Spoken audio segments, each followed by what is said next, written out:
আসসালামু আলাইকুম প্রিয় ভিউয়ার্স, আপনারা যে যেখান থেকে আমাদের এই প্রতিবেদনটা দেখছেন, আশা করি সবাই ভালো আছেন। ভালো থাকেন, সুস্থ থাকেন। আমাদের চ্যানেল থেকে জানাই আন্তরিক শুভেচ্ছা এবং ভালোবাসা। তবে যাই হোক, আর লেট করব না, চলে আসলাম একজন সুন্দর আপুর কাছে।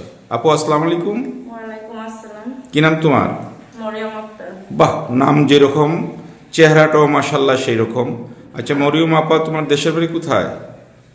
দেশের বাড়ি রাজশাহী নাটোরে। রাজশাহী নাটোরের মেয়ে মরিয়ম, বাহ সুন্দর জায়গার মেয়ে। আচ্ছা তুমি কেন আসছো প্রতিবেদন করতে? আসছি তো আমি অনেক কষ্ট দুঃখে পড়া, কারণ বাবা নেই, ভাই নেই, যে একজন দায়িত্বশীল মানুষ নেই যে আমার পাশে থাকবে। এখন বৃদ্ধ মা ছোট বোনকে নিয়ে রাজশাহী নাটোর থেকে ঢাকাতে আসছে। যেহেতু আমার বয়স হয়েছে, বড় হয়েছে, আমার তো বিয়ের সাথে করাই লাগবে। ভালো একটা মনের মানুষ পাই নাই যে আমার মতো গরিব মেয়ে দেখাশোনা করতে পারবে। বয়স্ক হোক, অবয়স হোক, কালো হোক, ফর্সা থাক বা বিবাহিত থাক, আমার দেখার বিষয় আমার মতন যে কষ্ট নিয়ে যে দায়িত্ব নিয়ে চালাইতে পারবে, আমি সেরকম একটা মানুষ পাইলে বিয়ে শাদী করবো। অশেষ ধন্যবাদ। তা আপু, তোমার এই কথাগুলো শুনে যদি কোনো হৃদয়বান ভাই এবং কোনো দানবীর ভাই, কোনো দয়ালু ভাই তোমার পাশে দাঁড়াইতে চায় এবং সারা জীবনের তোমাকে সঙ্গী তৈরি করতে চায়, তাতে তুমি রাজি আছো? ইনশাআল্লাহ আমি রাজি। আমি চাই এমন একটা মানুষ যে যার কাছে আমি পাঁচ নামাজ পড়তে পারবো, যে আমার কষ্টের মাঝে আমার পাশে দাঁড়াবে। আমার বৃদ্ধ মা আছে, ছোট একটা বোন আছে, আমার বাবা নেই।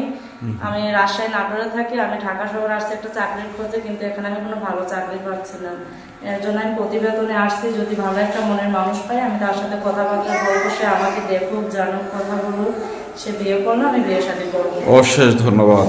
তা আপু, তুমি তো সুন্দর স্মার্ট চেহারার অধিকারী। তোমাকে যদি একটা বয়স্ক লোক কিংবা বিবাহিতা লোক তোমার পাশে দাঁড়াইতে চায়, তাতে তোমার সমস্যা হবে? আমার কোনো সমস্যা নাই। আমার সমস্যা শুধু একটাই, যে বিবাহিত হোক অবিবাহিত হোক, আমার কষ্টের মাঝে যাকে আমি পাবো, যে আমার কষ্টটুকু ভাগ করে নিতে পারবে, আমি তাকে বিয়ে করবো। কারণ বিয়ের সাথীটা আল্লাহর হাতে, আর বিয়ের সাথে বয়স্ক অবয়স্ক মানে না।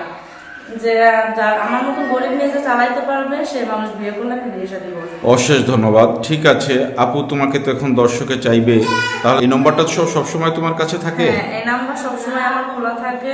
যদি আল্লাহ তাআলা চায় তাহলে ভালো একটা মনের মানুষ, ইনশাআল্লাহ আমি আশা করি যে আমি প্রতিবেদনে আসছি, যদি কোনো ভাই পারেন তাহলে আমার পাশে এসে দাঁড়ায়। অশেষ ধন্যবাদ। ভালো থাকো, সুস্থ থাকো।